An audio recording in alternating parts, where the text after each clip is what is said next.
Dice la primera carta del apóstol Juan, capítulo 5, versículo 6.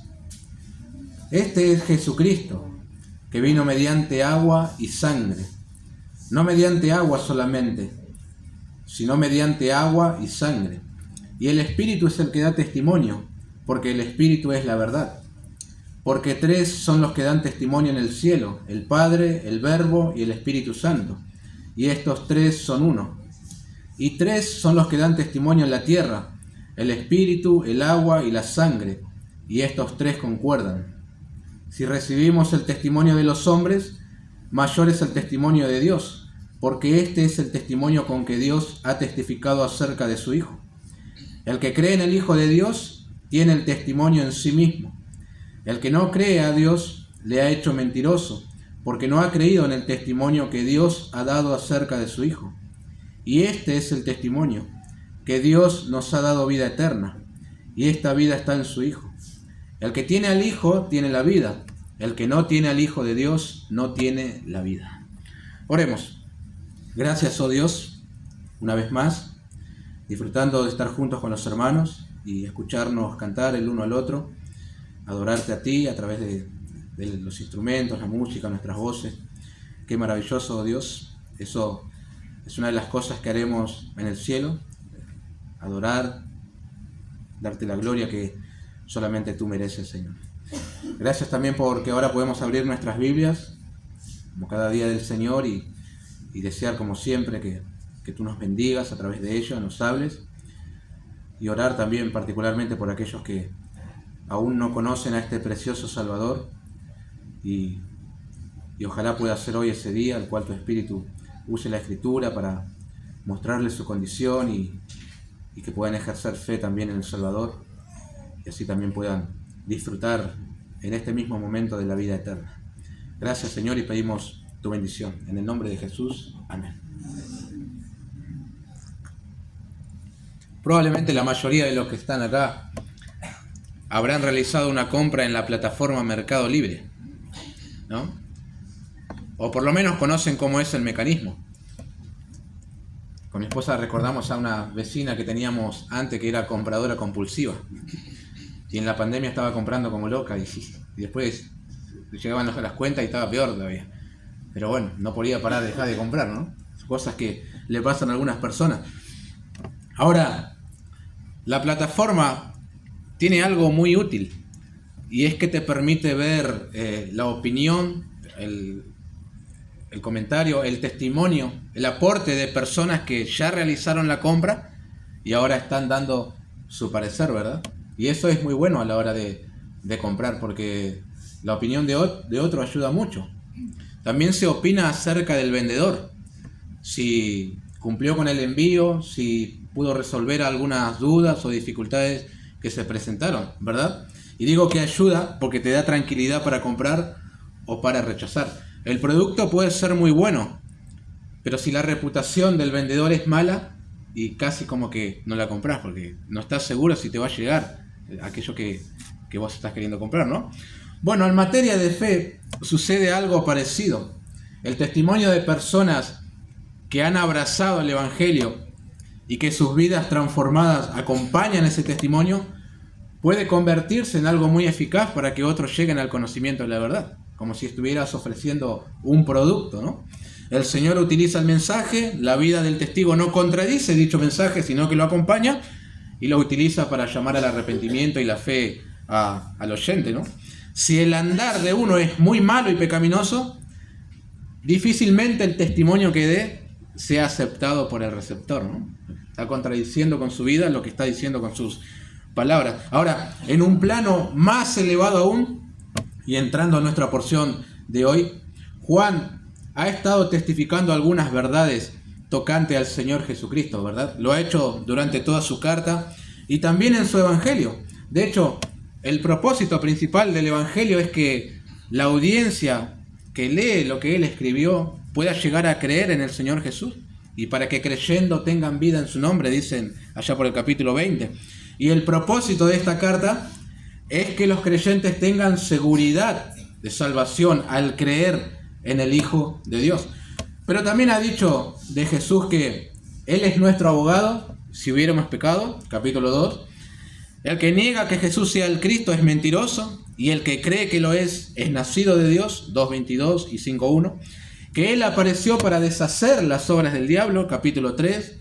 Que es el Salvador del mundo, capítulo 4, entre otras cosas. Y lo último que ha estado diciendo es que el que cree que Jesús es el Hijo de Dios es aquel que vence al mundo. Entonces fue capítulo 5, verso 5, lo último que vimos de esta carta. Ahora, básicamente, no solo esta carta, sino el testimonio de todas las Escrituras se puede resumir en una sola palabra: Cristo. De eso se trata todo esto que tenemos revelado. Desde el principio, hermanos, desde el Génesis, a lo mejor no con tanta claridad como en el Nuevo Testamento, pero desde ahí leemos que la simiente de la mujer heriría en la cabeza a la serpiente y ésta le heriría en el calcañar. Obviamente es una referencia a la victoria del Hijo de Dios sobre Satanás y también la redención del hombre. Luego Jesús diría a algunos judíos que estaban enfurecidos con él porque hizo sanidad en día de reposo: escudriñad las Escrituras, porque a vosotros parece que en ellas tenéis la vida eterna, y ellas son las que dan testimonio de mí. A sus discípulos también dijo en una oportunidad: estas son las palabras que os hablé estando aún con vosotros, que era necesario que se cumpliese todo lo que está escrito de mí en la ley de Moisés, en los profetas y en los salmos. Básicamente, lo que está diciendo el Señor, toda la Biblia da testimonio de mí.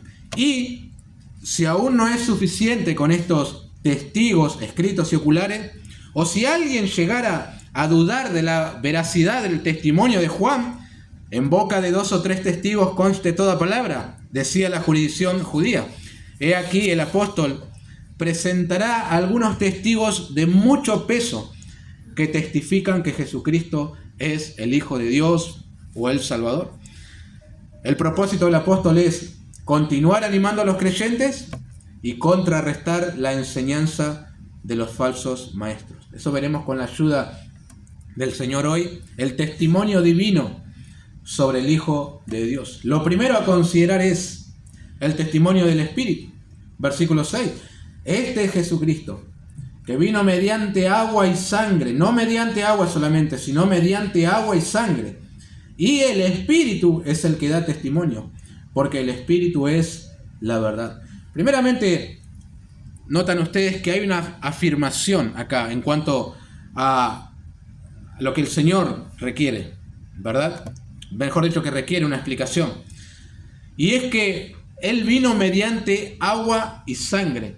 Luego lo dice otra vez, y parece una redundancia, ¿no? Pero no lo es, sino que es una aclaración específica que tiene un propósito al decirlo y que lo vamos a ver. A lo mejor nosotros, ¿verdad?, leemos agua y sangre y nos resulta un poco raro o místico, y ¿qué se trata de esto? Tratamos de descifrarlo. Pero es obvio que la audiencia original a la que Juan les está escribiendo entienden ello. ¿Qué está queriendo decir el apóstol con agua y sangre? Ellos pueden captarlo. Ahora nosotros necesitamos estudiar un poco, por lo menos el contexto cultural o en el que Juan se encuentra, mejor dicho, y así tratar de entender. Y haciendo esto, se han brindado por lo menos 3 posibles interpretaciones del por qué Jesucristo vino en agua y sangre. El primero de ellos: algunos creen que es una referencia a los sacramentos que el Señor instituyó, el bautismo y la Santa Cena. Es decir, el bautismo es el agua y la sangre es la cena del Señor.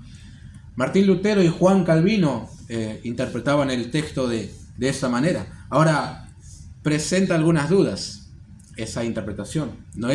No parece ser la más correcta, sobre todo en lo que a sangre se refiere, porque en el contexto no hay nada hablando sobre la Santa Cena, y tampoco es algo con lo que Juan estaba haciendo frente en sus días, así que podemos descartar esa interpretación. Además, se dice que Jesucristo vino como hecho consumado, y no que está viniendo en agua y sangre. Segundo, otros entienden que agua y sangre es una referencia a aquello que brotó del costado de Jesús. De hecho, Juan mismo es un testigo ocular de que salió del costado de Jesús agua y sangre cuando el soldado le dio con la lanza allí. He leído por ahí que Agustín de Hipona adhería a esta interpretación. Pero interpretar así no aporta mucho a la deidad de Cristo. Y tampoco está respondiendo a por qué vino Jesucristo en carne, en agua y sangre, perdón.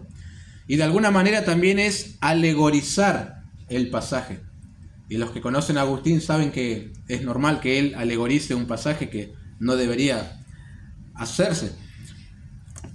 Dice Kistemaker que esta interpretación no contesta la pregunta del por qué Jesús vino en agua y sangre. Entonces deberíamos descartar una tercera interpretación, y esta considero la mejor por el contexto en el que Juan escribe y porque responde a la pregunta ¿por qué vino Jesús? Y es que vino mediante agua su bautismo y sangre su muerte en la cruz.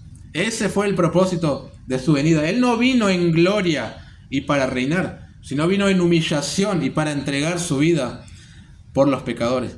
Ahora, ¿por qué es importante para Juan aclarar que Jesucristo vino no mediante agua solamente, sino mediante agua y sangre? Justamente porque en sus días había falsos maestros que enseñaban una mentira terrible en cuanto a la naturaleza y obra de Jesús. Entre ellos estaba aquel que ya hemos mencionado en otras oportunidades, un tal Cerinto, ¿verdad? Con el que Juan tuvo algunos combates. Este hombre distinguía entre el Jesús humano y el Cristo, y esto negaba el nacimiento sobrenatural de Jesús. Y él decía que el Cristo descendió sobre el Jesús humano en su bautismo, y antes de morir en la cruz le abandonó otra vez. Tremendo lo que enseñaban, pero es lo que pasaba en aquellos días. Ahora, en un vistazo así un tanto superficial a este credo, ¿verdad que no parece una amenaza tan grave para los creyentes o para la iglesia? Pero lo es. Noten que esta herejía cristológica atenta directamente contra la doble naturaleza de Jesús, la única persona que tiene dos naturalezas, y por lo tanto también contra nuestra salvación. ¿Por qué? Porque era necesario que quien muriera en la cruz no fuera un simple hombre, un mero hombre. Era necesario que sea Dios. De no ser así, hubiese sido imposible expiar los pecados de la humanidad. ¿Qué hombre con una naturaleza caída puede expiar el pecado de otro hombre? Imposible, no puede ser eso. Jesús se hizo semejante a nosotros, pero nunca dejó de ser Dios. Es decir, no se puede desvincular la naturaleza humana de la divina del Señor Jesús. Y si justamente Juan escribe para que su audiencia sepa, tenga seguridad de que tienen vida eterna en el Hijo, esa seguridad a lo mejor podría estar tambaleando con la herejía gnóstica de que el que murió en la cruz fue un simple hombre. Sin embargo, Juan dice, no señores, este es Jesucristo, título que subraya que es hombre y divino, Hijo de Dios, persistente, que no tuvo comienzo. Este vino mediante agua y sangre. Como hemos dicho cuando abordamos el capítulo 2, es muy importante aquello que crees del Señor Jesucristo. Si no entiendes correctamente de su naturaleza y de su obra, es difícil o básicamente imposible ser salvo. Necesitas conocer a esta persona, quién es, qué ha hecho y qué es también. Cuando abordamos el capítulo 2, el apóstol ya dijo, ¿quién es el mentiroso? Sino el que niega que Jesús es el Cristo. Este es anticristo, el que niega al Padre y al Hijo. Y tanto su bautismo como su muerte, Juan dice que son testigos, o si se quiere, señales que certifican que Jesús es el Cristo, el Hijo de Dios, el Salvador del mundo. Ahora bien, ¿por qué Juan evoca el testimonio de Jesús, evoca el bautismo, mejor dicho, de Jesús como un testimonio? Bueno, allí comenzó el Mesías a ejercer su ministerio terrenal. ¿Recuerdan ustedes ese evento en el que el Espíritu Santo desciende sobre él y hay una voz del Padre también diciendo, este es mi Hijo amado, en quien tengo complacencia? Mateo 3. Y aunque el Hijo de Dios no tenía necesidad de bautismo, el bautismo de Juan era para arrepentimiento, el Hijo de Dios no tenía de qué arrepentirse, por eso Juan se negaba a bautizarlo. Sin embargo, el propósito era que el Señor se identificara con el hombre pecador a quien habría de redimir. Era necesario guardar toda justicia, le respondía al bautizador. La sangre, su muerte, es otro de los testigos de que Jesús es el Mesías, el Hijo de Dios. ¿Verdad que cuando muere el Señor en la cruz, hay muchos acontecimientos extraordinarios que le decían a la humanidad: la persona que está muriendo allí no es un hombre cualquiera? Muchas cosas ocurrieron. Por ejemplo, hubo tinieblas en toda la tierra, el velo del templo se rasga en dos, la tierra tembló, las rocas se partieron, se abrieron los sepulcros, muchos de los santos que habían dormido se levantaron, fueron a la santa ciudad y aparecieron a muchos. Todo esto en Mateo 27. Un centurión romano captó estos acontecimientos y llegó a la conclusión: verdaderamente este era Hijo de Dios. Todo esto, además de las conquistas espirituales del Señor Jesús en la cruz. Por ejemplo, despojó a los principados y potestades, los exhibió públicamente, triunfando sobre ellos en la cruz, Colosenses 2. Padeció una sola vez por los pecados, el justo por los injustos, para llevarnos a Dios, 1 Pedro 3. Y todo esto proviene de Dios, quien nos reconcilió consigo mismo por Cristo, 2 Corintios 5, 18. John Stott dice: si el Hijo de Dios no tomó nuestra naturaleza al nacer y nuestros pecados al morir, no puede reconciliarnos con Dios. Fin de la cita. Por eso el agua, el bautismo y la sangre, su muerte, dan testimonio de su identidad como el Hijo de Dios. Ahora, nuestro versículo también dice que el Espíritu da testimonio, porque el Espíritu es la verdad. Puede ser que el Espíritu también da testimonio por el agua y la sangre, o un tercer testigo también. Pero nos preguntamos, ¿de qué manera el Espíritu Santo da testimonio? Bueno, hemos mencionado que en su bautismo descendió como forma de paloma y posó sobre él. Pero aún en la concepción de María, la Escritura dice que se halló que ésta había concebido del Espíritu Santo. Eso es un testimonio del Espíritu de Dios. Hay más. Cuando Jesús iba a ser tentado, Marcos 1 dice que el Espíritu le impulsó al desierto, otra vez presente. Y también estaba lleno Jesús del Espíritu Santo, Lucas capítulo 4, y él mismo enviaría el Espíritu a los creyentes. Y no solamente dio testimonio, sino que hoy continúa dando testimonio a los pecadores acerca del Señor Jesús. El Espíritu Santo es quien convence de pecado, Juan 16. Recuerda también a los creyentes las palabras de Jesús, Juan 14. Mas el Consolador, el Espíritu Santo, a quien el Padre enviará en mi nombre, Él os enseñará todas las cosas y os recordará todo lo que yo os he dicho. También el Espíritu da testimonio a nuestro espíritu de que somos hijos de Dios, Romanos 8.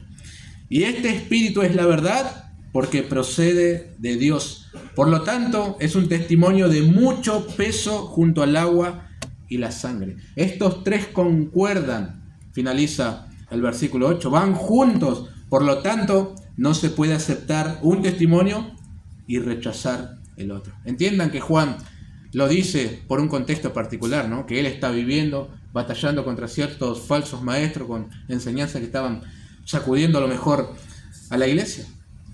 En resumen, el agua testifica el comienzo de su ministerio como Mesías, la sangre testifica que es el Cordero de Dios que quita el pecado del mundo, y el Espíritu dio testimonio descendiendo y llenando a Jesús, y da testimonio iluminando al pecador para que comprenda la verdad acerca de Jesús y los guía hacia Él. Con respecto a los versículos 7 y 8, no diré nada por alguna razón. Ustedes saben lo que habrán estudiado. Estos versículos en los manuscritos más antiguos no se encuentran. Gran parte del contenido del versículo 7 y 8 fueron añadidos posteriormente. De todas maneras, no modifica en nada el mensaje, pero simplemente vamos a obviarlo. En segundo lugar, el testimonio de Dios, versículo 9. Si recibimos el testimonio de los hombres, mayor es el testimonio de Dios, porque este es el testimonio con que Dios ha testificado acerca de su Hijo. El que cree en el Hijo de Dios tiene el testimonio en sí mismo. El que no cree a Dios le ha hecho mentiroso porque no ha creído en el testimonio que Dios ha dado acerca de su Hijo. Bueno, leyendo en varias versiones, sobre todo el versículo 9, notamos que hay cierta dificultad gramatical para interpretar. Algunos colocan 2 puntos en determinado lugar, la coma en otro lugar y pareciera que está queriendo decir algo distinto. Ahora vamos a ver que no. La Biblia de las Américas traduce la segunda parte así del versículo 9. Porque este es el testimonio de Dios, 2 puntos, que Él ha dado testimonio acerca de su Hijo. La NBI añade, aceptamos el testimonio humano, pero el testimonio de Dios vale mucho más, precisamente porque es el testimonio de Dios que Él ha dado acerca de su Hijo. Bueno, más allá de las diferencias que hay en la puntuación, el mensaje es uno. Dios ha dado testimonio de su Hijo. Nos queda responder entonces, igual que al Espíritu, ¿de qué manera ha dado Dios testimonio de su Hijo? Bueno, incluye también el testimonio del Espíritu que hemos mencionado, ya que proviene del Dios mismo, pero algunos comentaristas sostienen que es una referencia al testimonio histórico que Dios el Padre ha dado acerca de su Hijo Jesucristo. El del bautismo, que ya hemos mencionado, este es mi Hijo amado. El del monte de la transfiguración, básicamente el mensaje es el mismo. Este es mi Hijo amado en quien tengo complacencia, a Él oíd, añade. Además, el testimonio declarativo por medio de la resurrección, Hechos capítulo 13. Y podríamos citar también el testimonio, la voz del Padre que se oyó en la entrada triunfal a Jerusalén. ¿Recuerdan en Juan 12? Jesús dijo, Padre, glorifica tu nombre. Entonces vino una voz del cielo, lo he glorificado y lo glorificaré otra vez. Y la multitud que estaba allí había oído, decía que había sido un trueno y otros decían, un ángel le ha hablado. Bueno, eso es parte, ¿verdad?, del testimonio que Dios ha dado acerca de su Hijo Jesús. Y es mayor que cualquier testimonio que hombre alguno pueda dar. Juan está apelando al sentido común, sobre todo para los judíos, que era con el testimonio de 2 o 3 personas ya era suficiente para que algo sea verdad o aprobar. Y cuánto más el testimonio que el Padre ha dado acerca de su Hijo, no lo debemos tener en cuenta, ya que lo está dando alguien que es mayor. Estamos hablando de alguien que es perfecto, eterno, que es la verdad misma. Entonces deberíamos aceptar lo que Dios dice de su Hijo. Ahora, muy interesante también lo que dice el versículo 10, que por el hecho de creer en el Hijo, uno tenga el testimonio en sí mismo. Esto puede implicar el testimonio que el Espíritu da a nuestro espíritu de que nosotros somos hijos de Dios. Pero me puedo extender un poco más y digo que es una seguridad que el creyente tiene de que es salvo, de que le pertenece al Señor. También nos sentimos confiados porque tenemos un vínculo inseparable con el Trino Dios. Dios ha venido a morar en nosotros y eso es algo que lo experimentamos en nuevos deseos de querer agradarle, vivir para su gloria y hacer todas las cosas como para Él. Eso es el testimonio también del Espíritu Santo en nosotros, que te dice, vos sos un creyente, tenés que sentir esa seguridad porque el Espíritu está dentro tuyo, Dios ha venido a morar dentro de ti, creíste, ¿sí? Es un testimonio que nos da Él.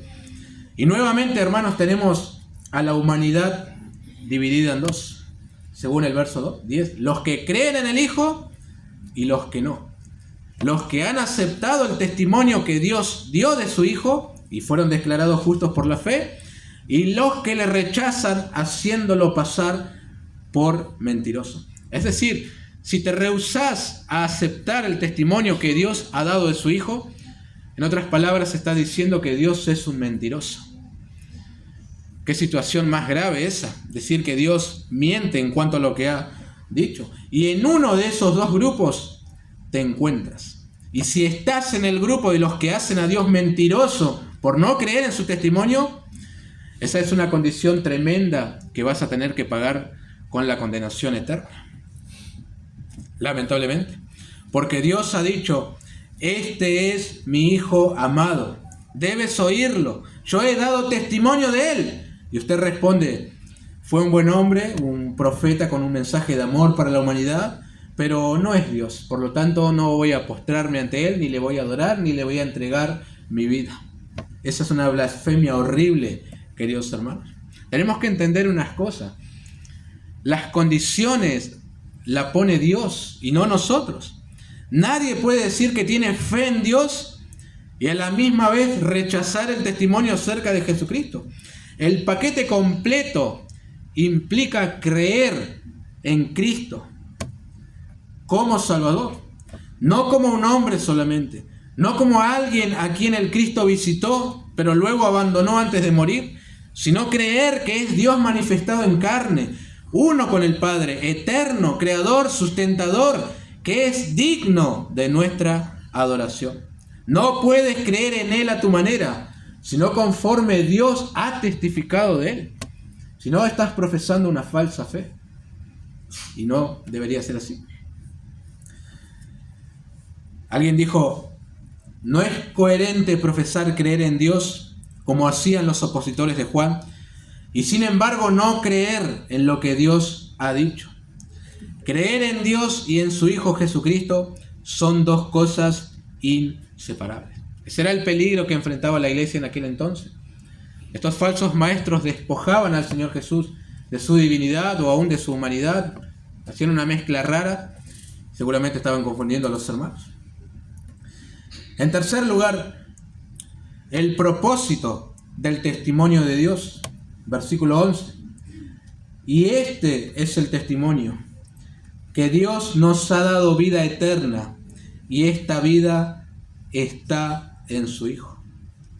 Bueno, notarán que el apóstol está llegando a un clímax de su mensaje, ¿no? Él dice que esta es la verdad que tiene que ser creída por los hombres, testificada por Dios mismo. Y es que el regalo de la vida eterna se recibe únicamente por su Hijo Jesucristo. Me encanta esto, hermanos, porque como hemos dicho en otras oportunidades, el Evangelio es exclusivo. O mejor dicho, el Señor Jesucristo es exclusivo. No hay otro fuera de Él. Acá no hay 2 o 3 caminos que te conduzcan a la vida eterna. Solo uno, y es el Hijo de Dios. Dios nos ha dado vida eterna, eso está muy bien, pero esta vida solo está en su Hijo. Como el mismo Señor Jesucristo declaró en cierta oportunidad. Yo soy el camino y la verdad y la vida. Nadie viene al Padre sino por mí, Juan 14. Y eso echa por suelo cualquier intento del hombre en querer llegar a Dios por el camino que se le ocurra. La filosofía, la religión, las buenas obras, la cultura, la ciencia, experiencias místicas, improbables. La puerta que da entrada a la vida eterna se llama Jesús. Yo soy la puerta, dijo él, el que por mí entrare será salvo. No hay otro. Y es hermoso, hermanos, que la iniciativa la haya tomado Dios mismo, porque jamás el hombre lo hubiera hecho por sí mismo. Dios nos ha dado vida eterna y lo ha hecho por pura gracia. Nadie es merecedor de esta vida eterna, pero Dios nos la dio por su Hijo. Ahora, la vida eterna no es solamente algo futuro, cronológico que tenemos que seguir esperando. La vida eterna es también ahora en nosotros, llenando nuestros corazones de gozo, de la presencia del Señor. Es la vida abundante de la que el Señor Jesús habló en Juan 10. Hoy es disfrutar de esas preciosas y grandísimas promesas, participar de la naturaleza divina de la que habla el apóstol Pedro en su segunda carta. Es la vida del Señor fluyendo en nosotros. Es conocer a Dios, como el Señor Jesucristo dijo. Esta es la vida eterna, que te conozcan a ti, el único Dios verdadero, y a Jesucristo, a quien tú has enviado en Juan 17. Noten también que no nos dará la vida eterna, ya es nuestra desde el momento que hemos creído en el Hijo de Dios y aún antes de la fundación del mundo, si se quiere, Efesios 1. Pero se consumará en toda su plenitud cuando pasemos al estado eterno. Recuerda el hermano que mencionaba en la reunión de oración, ¿por qué no estamos saltando de gozo al saber de que hemos sido librados de la condenación eterna y de que poseemos vida eterna? Y en verdad deberíamos, hermanos. La vida que poseemos no es algo teórico, abstracto, que está en nuestra mente pero que nunca desciende a nuestro corazón. No, tiene que impactar nuestro andar, nuestras emociones, nuestras obras, nuestros deseos, todo lo que somos. A lo mejor no nos hemos detenido a pensar, hermanos, las tremendas riquezas espirituales que tenemos en Cristo, ¿verdad? Es probable que no meditemos lo que debiéramos meditar. O a veces las cosas temporales de este mundo interfieren tanto en nuestras vidas que perdemos de vista lo importante, lo que llena el alma, la gloria que nos espera. Nada más que poder estar con aquel que nos amó y se entregó a sí mismo por nosotros, como decía Pablo en Gálatas 2, aquel que no se avergüenza de llamarnos hermanos, Hebreos 2, aquel que oró diciendo: Padre, aquellos que me has dado, quiero que donde yo estoy, también ellos estén conmigo. Juan 17, el que cree en el Hijo goza de una tremenda esperanza que otra persona no lo puede experimentar y que ya es palpable ahora mismo. No hay que esperar hasta la eternidad para dar comienzo a esta vida que ya nos ha sido dada. Desde el momento que el Hijo se te revela, experimentás, ¿verdad? Como si hubieras nacido de nuevo. Como si hubieras pasado de muerte a vida, porque eso es lo que ocurre, de tinieblas a luz, del imperio de Satanás al reino de Cristo. Esto es la vida eterna. Y ni que hablar de lo que aún nos espera, ¿verdad? Cuando se consuma esto. Qué inmenso será eso. Y el versículo 12 es la conclusión lógica de lo que Juan ha estado diciendo. El que tiene al Hijo tiene la vida. El que no tiene al Hijo de Dios no tiene la vida. En este lugar donde estamos reunidos y en el mundo entero, solo se encuentran dos tipos de personas, dos clases de personas. Los que tienen al Hijo, por lo tanto tienen la vida. Los que no tienen al Hijo, no tienen la vida, y es decir, están en muerte. Se encuentran muertos espiritualmente, como lo dice la Escritura. En su Evangelio también Juan añade sobre estos que no tienen la vida, que la ira de Dios está sobre ellos. Tremendo, ¿eso? Así que en esa condición, uno no anda suelto por la vida. La ira de Dios es como una aureola que está sobre la cabeza de las personas que rechazan al Hijo y los persigue constantemente. Ahora, muy interesante que el versículo 10 habla de creer en el Hijo y aquí en el 12 habla de tener al Hijo. Y aunque obviamente hay una relación, pero no necesariamente son sinónimos. Esto de tener al Hijo implica más una relación íntima con Él. Por eso decimos los creyentes que no tenemos religión, tenemos relación. Porque en verdad tenemos un vínculo, una comunión estrecha con el Señor Jesucristo. Muchos decían tener un conocimiento superior, los gnósticos, elevado, que habían alcanzado una esfera espiritual por encima del creyente promedio. Y a lo mejor eso afectaba a los creyentes, ¿no? Y los confundía. Sin embargo, Juan dice que si no tienes al Hijo, no te sirve de nada todo aquello de lo que te jactás, porque no tenés la vida. Y por el contrario, teniendo al Hijo, en verdad lo posees todo. Y sos el más dichoso de todos. ¿En qué condición te encontrás? ¿O qué clase de personas sos? ¿Podés testificar que tenés al Hijo o no?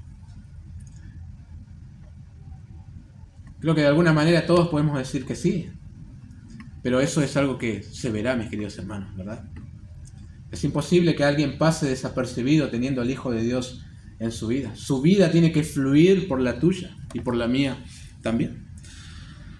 Bueno, supongo que algunas cosas nos deja esta porción para pensar y y masticar y bueno, tomar decisiones también. Primero, la salvación, la vida eterna es un regalo, es una dádiva. No es algo que podés comprar, tampoco es algo que mereces, es algo que Dios da. Hemos leído que Él da la vida eterna. Segundo, esta vida está en su Hijo Jesucristo, solo en Él, solo por medio de Cristo podés ser salvo, porque no hay otro nombre bajo el cielo dado a los hombres en que podamos ser salvos, solo en Él, Hechos 4. Tercero, esa vida eterna comienzas a disfrutarla inmediatamente que la recibes, mientras que esperás aquel glorioso momento en el cual se consuma.